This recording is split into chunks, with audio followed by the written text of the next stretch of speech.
Welcome to our channel, Motivate Our Soul. Please subscribe my channel.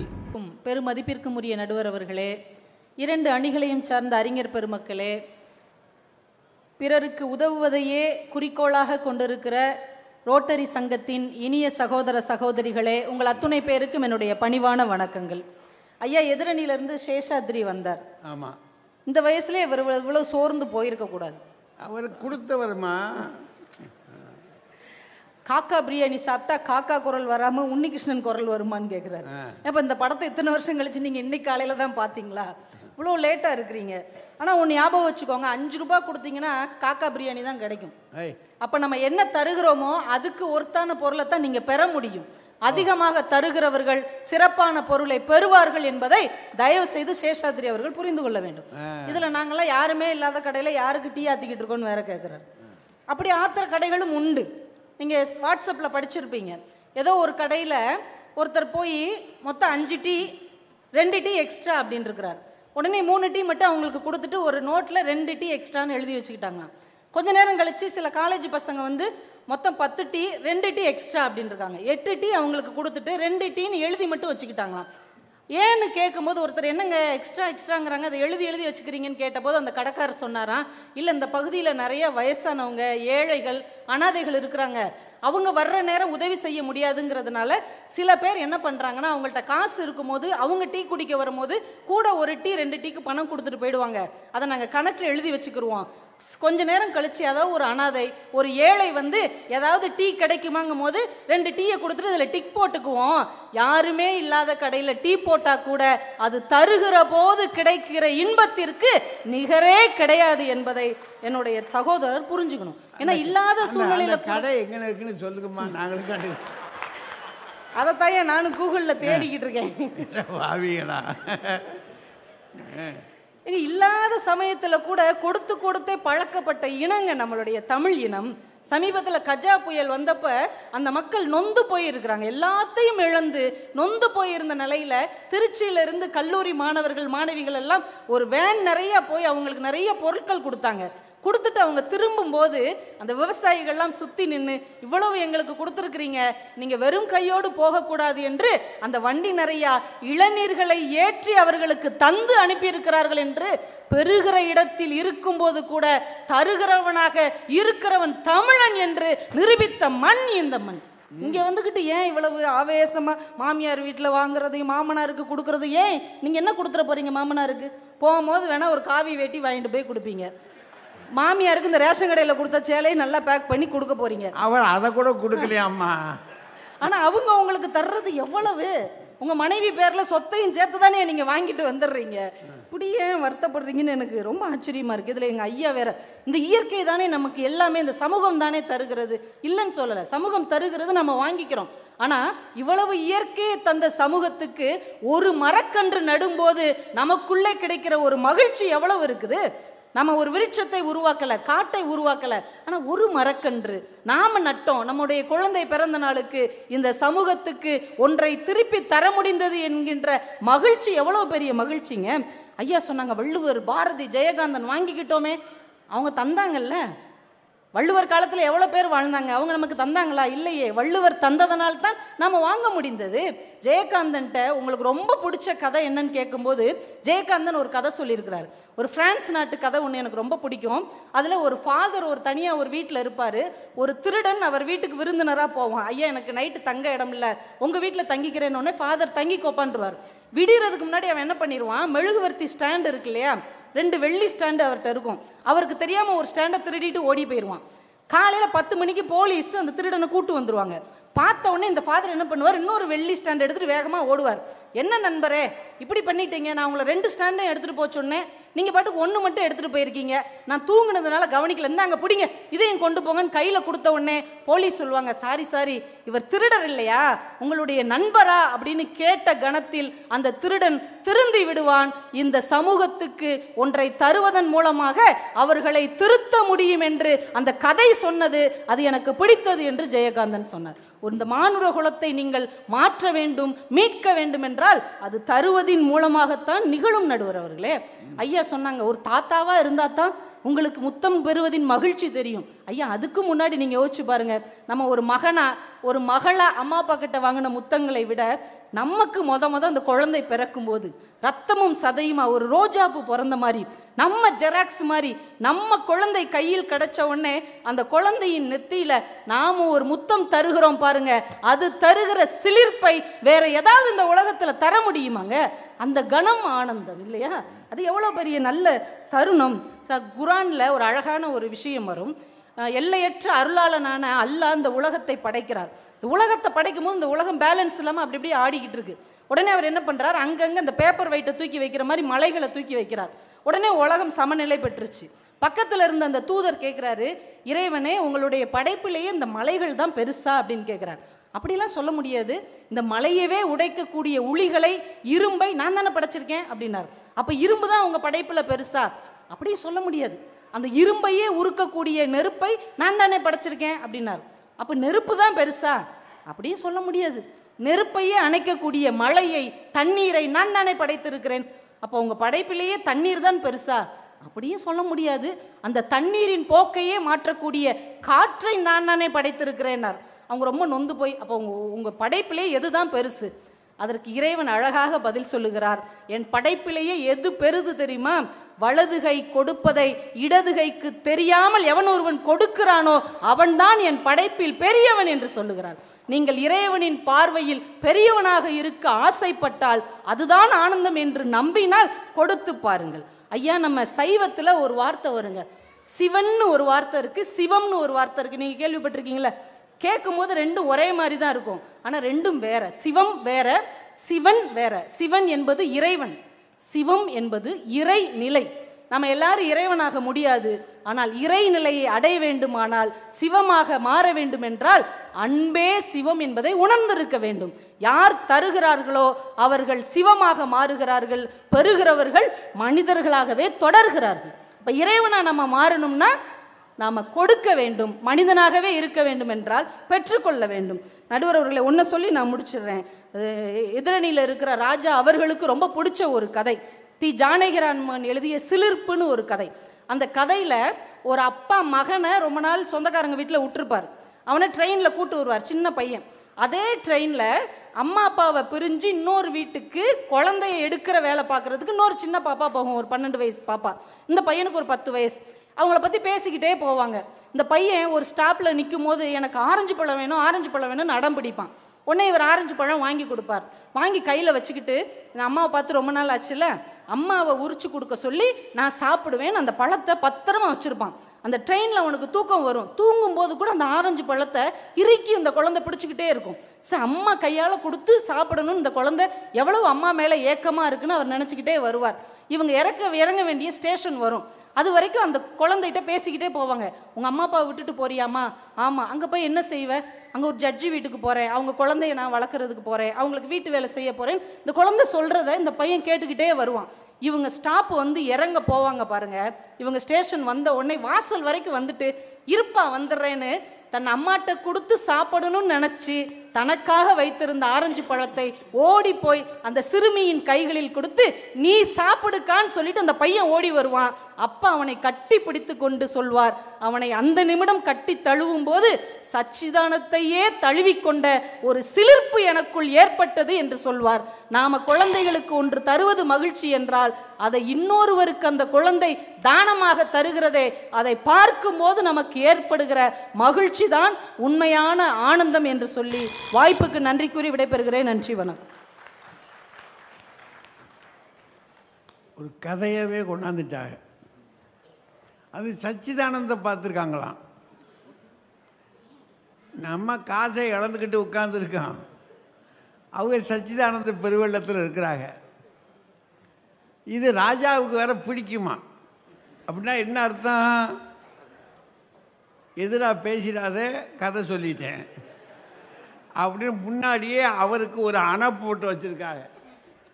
இப்போ இது இவர் மீறி பேசணும். வாங்க ராஜா.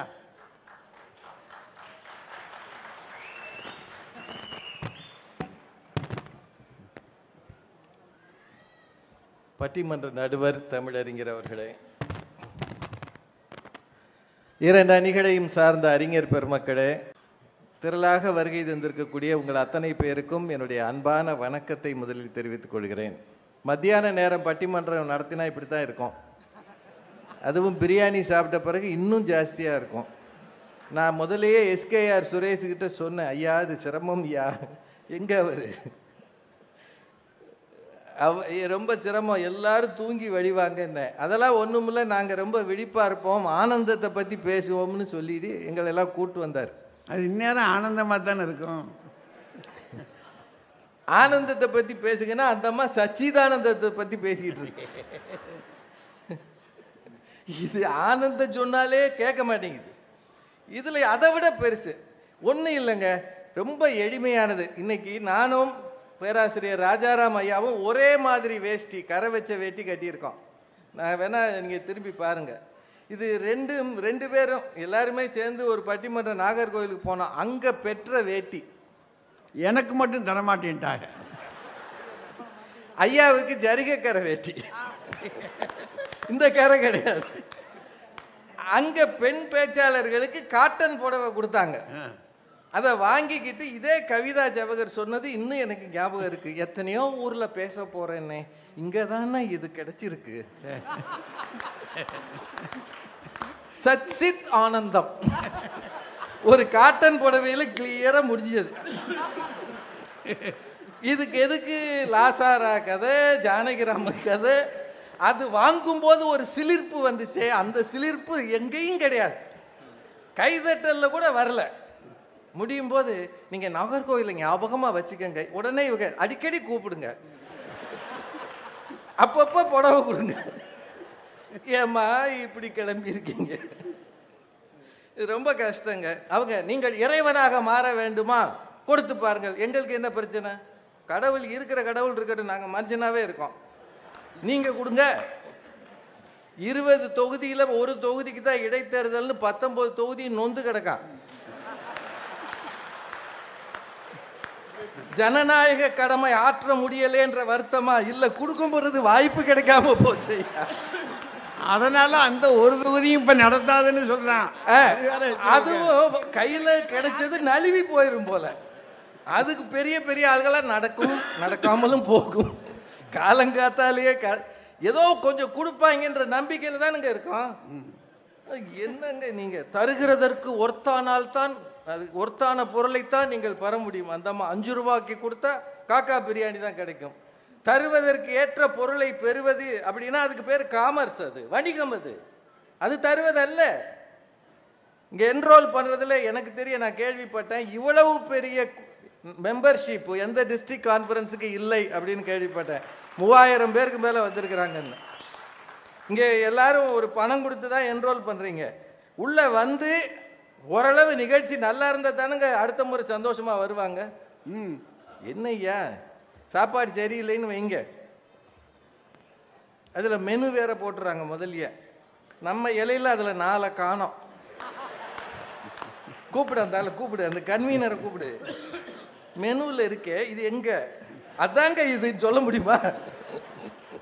மெனுவில் என்ன இருக்கோ அதில் இங்கே இலையில் தரப்பட வேண்டும், பெறப்பட வேண்டும். அப்போதான் மகிழ்ச்சி. உண்மையா இல்லையா ஐயா? வைக்கலைன்னா நம்மால் சண்டைக்கு வருமா? கல்யாண வீட்டில் வந்துடுறானே, பாயாசம் வைக்கலைன்னு ஒரு ஆள் வர்றான். இதே மேடை இங்கே எத்தனை கல்யாணம் நடந்திருக்கும்?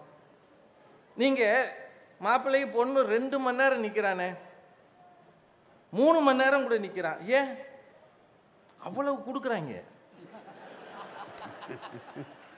அந்த கியூ குறைய குறைய மாப்பிள்ளை யோசிக்கிறான், என்ன நம்ம அப்பா சரியா யாருக்குமே செய்யலை போலையே. கியூ கூடிக்கிட்டே இருக்கு. எல்லார் கையிலையும் கவர், பெரிய பெரிய டப்பா. அதை வாங்கி பின்னாடி வைக்கிறதுக்கு ஒரு கோஷ்டி இருக்கும், பார்த்துருக்கீங்களா? நீங்க கவனிச்சிங்களா இல்லையா ஐயா? பொண்ணு மாப்பிள்ளைக்கு பின்னாடியே அவங்க அக்கா, இவங்க அண்ணன், இவங்க அப்பா எல்லாம் வந்து நிற்பாங்க. வர வர படக்குன்னு உள்ள தள்ளிடுவாங்க. இல்லாட்டி அதை எவனும் கொண்டு போயிடுவான். எவ்வளவு வாங்கிறதுல சந்தோஷம் இருக்கு, பெறுவது மகிழ்ச்சி இல்லையா? என்ன பேசுறாங்க இதுல? 2 டீ எக்ஸ்ட்ரா, 3 டீ எக்ஸ்ட்ரான்னு எங்கேயோ 2 சின்ன பையலுக்கு சொல்லியிருக்காங்க. அவன் சம்பாதிச்சிருந்தா நான் சொல்ல மாட்டேன், அவங்க அப்பா சம்பாத்தியம். அதனால எந்த கடையிலையாவது கொடுப்பான். அது ஐயா கேட்டார், அது எங்கம்மா இருக்குனாரு. உடனே இவங்க என்ன சொல்லியிருக்கணும்? சிவகாசியில் இருக்கு, மதுரையில் முனிச்சாலையில் இருக்கணும், கூகுளில் தேடிக்கிட்டு இருக்கேன் ஐயா. அந்த அம்மா போகிற இடத்துக்கு நம்ம போயிடக்கூடாதான், அதுக்காக தான் கூகுளில் தேடுற அளவுக்கு இருக்கிற ஒரு விஷயத்த இவ்வளவு பெரிய கூட்டத்தில் சொல்வீங்களாமா? அன்ஆத்தன்டிக் நியூஸ் இது. கூகுளில் தேடுறாங்களா? அதில் அவங்க கேட்குறாங்க, நீங்கள் என்ன மாமனாருக்கு கொடுத்துருவீங்க? அப்பப்போ மாமியாரை எங்கள் வீட்டுக்கு கூப்பிட்டு மாமனாருக்கு ரெஸ்ட் கொடுப்போம். இதை விட அவருக்கு பெரிய சொகை எதுவும் இருக்கா? அவ கிளம்பிட்டாளா மாப்பிள்ள, 1 மாசம் அவளை அங்கே வச்சிருக்கு. என்னையா கொடுக்கணும், இதுக்கு மேலே என்ன கொடுக்கணும்? அவர் சொல்றாரு, அவ அங்கேயே இருக்கணும் மாப்பிள்ள, நான் நிம்மதியா இருக்கேன். புடுங்குறா, அதுவும் நான் ரிட்டையர் ஆயிட்டேனா கொல்றா என்னைய. இந்த ரெஸ்ட் கொடுக்கறத விட நாங்கள் என்ன கொடுக்க முடியும் சார்? கிறிஸ்மஸ் என்கிற பண்டிகைக்கு உலகம் முழுக்க சின்ன பிள்ளைகள் மத்தியில் ஆர்வம் உண்டு. ஏன்? எங்கேயோ ஒரு குழந்தை பிறந்துருச்சுன்றதுனாலயா? இல்லை, சாண்டா கிளாஸ்னு ஒருத்தர் வருவார், புகை போக்கி வழியாக வருவார். அப்படி ஒரு ஆள் இருக்காரா இல்லையான்னு கற்பனை தான். அது வந்து என்னத்தையாவது கொடுப்பார். இந்த சமூகத்தில் மட்டும் கொடுத்து பாருங்க, நோட்டீஸ்யா, பிட் நோட்டீஸ் தெருவில் கொடுத்து பாருங்க, ஓடி வந்து வாங்குறானையா.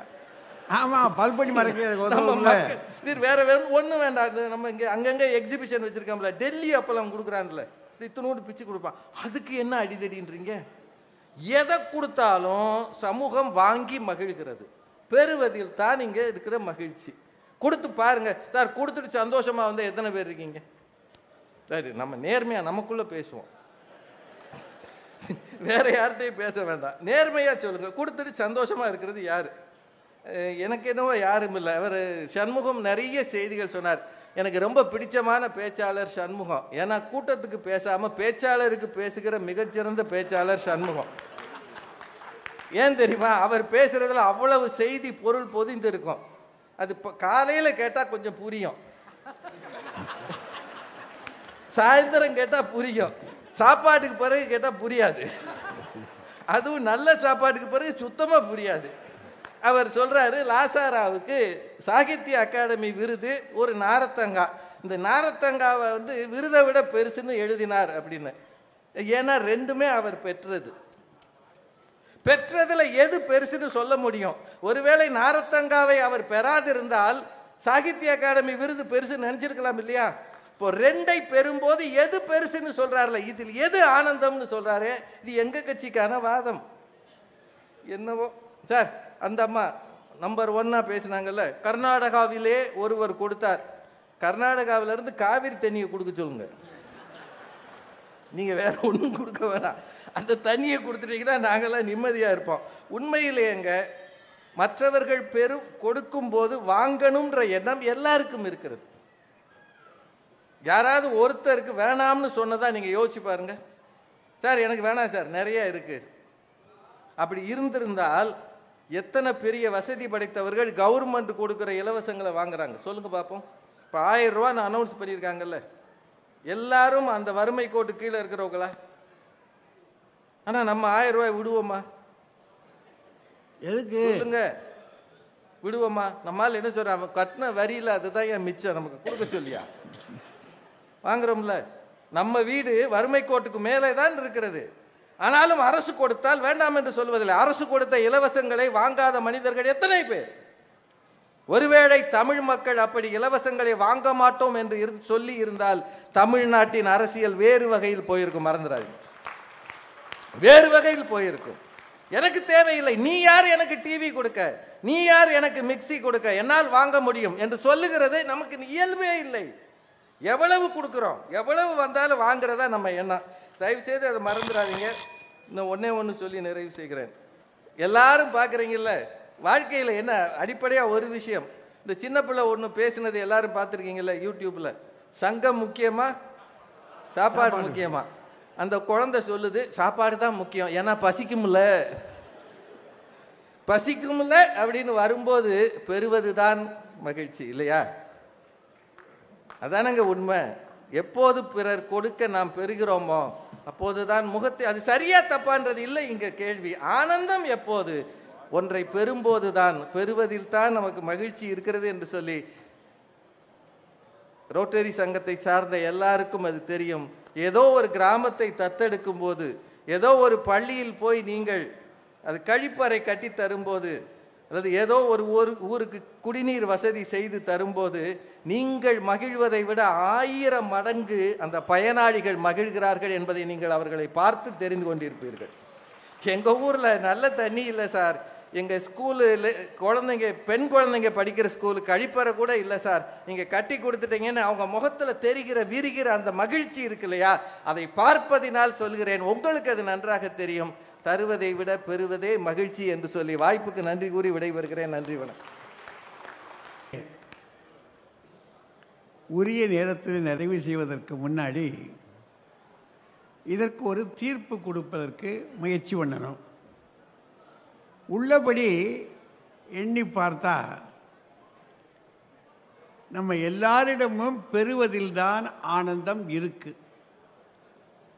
காரணம் என்ன? நாம் குழந்தையாக பிறந்ததிலிருந்தே பெறுவதைத்தான் அனுபவித்திருக்கிறோம். முதல்ல நம்ம தாயிடத்தில் பெற்றுக்கொண்டோம், பிறகு தகப்பனிடத்திலிருந்து பெற்றுக்கொண்டிருக்கிறோம். சின்ன குழந்தையாக நாம் வளர்கிற பொழுது நம்ம கையில் வச்சிருக்கக்கூடிய பொருளை மற்றவங்க அதுக்கு விளையாட்டுக்கு கூட கேட்டு பார்ப்பாங்க, எங்க டே ஐயா எனக்கு அப்படின்னு கொடுக்க மாட்டோம். அது நம்முடைய உடைமை, நாம் பெற்றிருக்கிறோம். அதனால் பெற்றிருப்பதில் தான் நமக்கு மகிழ்ச்சி இருக்கு. இது நாம் வளர்ந்து வளர்ந்து வளர்ந்து மேலே போகிற வரைக்கும்.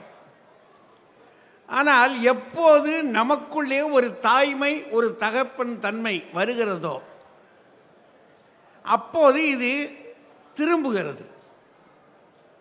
சின்ன பெண்ணு தான், அவள் பெற்றுக்கொண்டே வளர்ந்தவர் தான். ஆனால் அவள் ஒரு தாயான பிறகு தருவதிலே மகிழ்ச்சி கொள்ள ஆரம்பிக்கிறாள். அது இப்போ வாழ்க்கை திரும்புது. ஒரு சுற்றி பாருங்க, எதையும் அவள் வைத்துக் கொள்ளாம சின்ன பிள்ளையா இருந்த பொழுது அவள் எல்லாரும் வாங்குவதில் தான் இருந்தாள். ஆனால் தாயா ஆன பிறகு தன் பிள்ளைக்கு கொடுப்பதில் அவள் சலிப்பதே இல்லை. எதுவானாலும் சரி, நீ நல்லா ராயா, நீ சாப்பிட்றா, இருக்கிறதை தனக்கென்று கூட உண்ணாம தன் பிள்ளைக்கு தந்து மகிழ்கிறது தாயிடம் பார்க்கிறோம். அப்போ தருவதற்கு ஒரு முதிர்ச்சி வேண்டும். இந்த அனுபவம் சுருக்கமாக சொல்ல போனோம்னா, பெறுவதற்கு முதிர்ச்சி வேண்டியதில்லை, அனுபவம் வேண்டியதில்லை. ஏன்னா அது இயல்பாகவே நம்மோடு கூடியிருப்பது. தருவதற்கு இன்னும் ஒன்று பாருங்க, மண்ணில் விதையை 1-2 விதைகளை நடுகிறோம். ஆனால் அது திருப்பி கொடுக்கிற பொழுது ஒன்றாக கொடுப்பதில்லை, பலவாக கொடுக்கிறது. மண்ணு கூட பாருங்க, நீ நெல் விதைக்கக்கூடிய சகோதரன் அந்த நெல்லை விதைத்து வருகிற போது திருப்பி அவன் அறுவடைக்கு போகிறான் பாருங்க, 1/10 அது தருகிறதை பார்க்கிறார் அல்லவா? அப்படின்னா மண் கூட ஒன்றாக தருவதில்லை, கொடுத்ததை திரும்ப கொடுப்பதில்லை. நீ 1 கொடுத்தால் அது 100 கொடுக்கிறது. அப்படின்னா மண்ணுக்கு தெரிகிற ஒரு உண்மை. மரம் ஒரு விதை தான் போட்டிருக்கிறோம் மரத்தில், ஆனால் அது எத்தனை கனிகளை கொடுக்கிறது, திருப்பி கொடுக்குது. அப்படின்னா இயற்கை ஒன்றை பலவாக நமக்கு திருப்பி கொடுத்து பாடம் கற்பிக்கிறது. இப்போ முதுமை வரபோது நாம் தாய்மையாக அடைகிற போது ஒன்றை கற்றுக்கொள்கிறோம், பிறகு இயற்கையிலிருந்து சிலவற்றை நாம் கற்றுக்கொள்கிறோம். இதையெல்லாம் நாம் கற்க கற்க கற்க ஒன்று நீங்கள் தெரிஞ்சுக்கங்க, தருவது என்பது எப்போது நமக்கு மகிழ்ச்சி தரும் அப்படின்னா, நாம் தாய்மையை அடைகிற பொழுது அல்லது தகப்பனாக நாம் மாறுகிற பொழுது கொடுப்பதே நம்முடைய லட்சியமாக. அப்புறம் எனக்கு தேவையில்லை, எதுவும் தேவையில்லை, வச்சுக்க நீ வச்சுக்கிட்டயா, நீ வச்சுக்கிட்டயான்னு. அப்படின்னா இந்த ஜடம் முதுமை அடைவது மட்டுமல்ல, அறிவில் ஒரு முதுமை வருகிற பொழுது, அறிவு முதுமை வருகிற பொழுது நிச்சயமாக, அதனால தான் பெரியவர் திருவள்ளுவர் சொன்னார், ஈத்து உவக்கும் இன்பம்னார். கொடுப்பது நம்மை பொறுத்த மட்டும் வருத்தம். இப்போ சொன்னாங்க இன்கம் டேக்ஸ் கட்டும்போது நீங்கள்லாம் வருத்தப்படுறீங்களா இல்லை ஆனந்தமாக இருக்கீங்களான்னு. ஆனால் அதற்கு ஒரு முதிர்ச்சி ஏற்பட்டிருந்தால் அரசிற்கு நான் செய்ய வேண்டிய கடமை இது. ஏனென்றால் அரசு எனக்கு நிறைய செய்திருக்கிறது, நான் அதற்கு செய்ய வேண்டும் என்று எண்ணுகிற அந்த கடமை இருக்கு பாருங்க. அந்த முதிர்ச்சி ஞானம் வருகிற பொழுது நிச்சயமாக மகிழ்ச்சி வந்துடும். அப்படின்னா ஆனந்தம் என்பது நீங்கள் எதை பெறுகிறீர்கள் என்பதில் அல்ல. மகாத்மா காந்தி சொல்றாரு, ஆனந்தம் என்பது நீங்கள் எதை பெறுகிறீர்கள் என்பதில் அல்ல, நீங்கள் எதை தருகிறீர்கள் என்பதில் தான் ஆனந்தம் இருக்கிறது என்று சொன்னால், பெரியோர்களே, அதுவும் ரோட்டரி சங்கத்தில் உலகம் முழுமையும் மானுடம் எப்படி ஒன்றாக இணைய வேண்டும் என்பதை, நீ பிறந்திருக்கிற ஊரில் மட்டுமல்ல, உலகம் முழுவதும் உனக்கு சகோதரர்கள் இருக்கிறார்கள், சொந்தம் இருக்கிறது என்று சொல்லிக் கொடுக்கக்கூடிய ரோட்டரியில் எங்கே ஏழ்மை இருக்கிறதோ, எங்கே தேவை இருக்கிறதோ அங்கெல்லாம் போய் தருவதுதான் நம்முடைய பண்பாடு என்பதை நடைமுறைப்படுத்தி கொண்டிருக்கின்ற இந்த ரோட்டரி சங்கத்தில் பெறுவதுதான் என்று பழைய சித்தாந்தங்களை பேசுவதை விட, இல்லை நான் நிறைவாகிவிட்டேன், நான் மனிதனாகிவிட்டேன், இனி பிறருக்கு கொடுப்பதில் தான் எனக்கு மகிழ்ச்சி என்று முழுமை பெறுவதில் தான் ஆனந்தம்.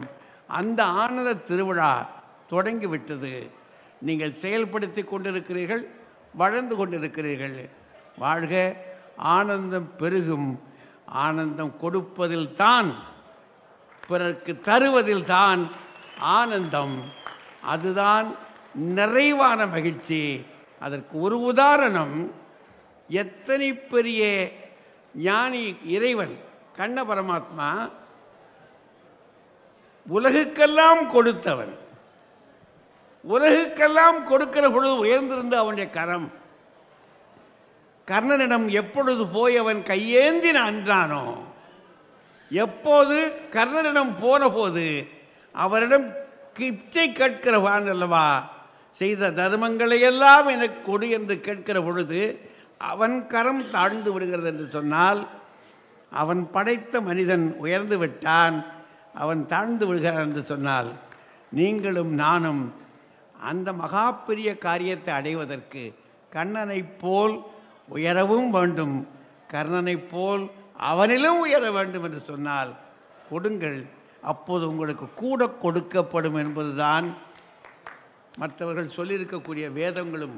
நீங்கள் கொடுங்கள், நீங்கள் எதில் அளக்கிறீர்களோ அதில் உங்களுக்கு அளக்கப்படும். கொடுங்கள், நிறைய கொடுக்கப்படும் என்று சொல்லுவது போல தருவது தான் நமக்கு மிகப்பெரிய மகிழ்ச்சி என்று கூறி வாழ்த்தி வணங்கி விடைபெறுகிறேன். நன்றி, வணக்கம்.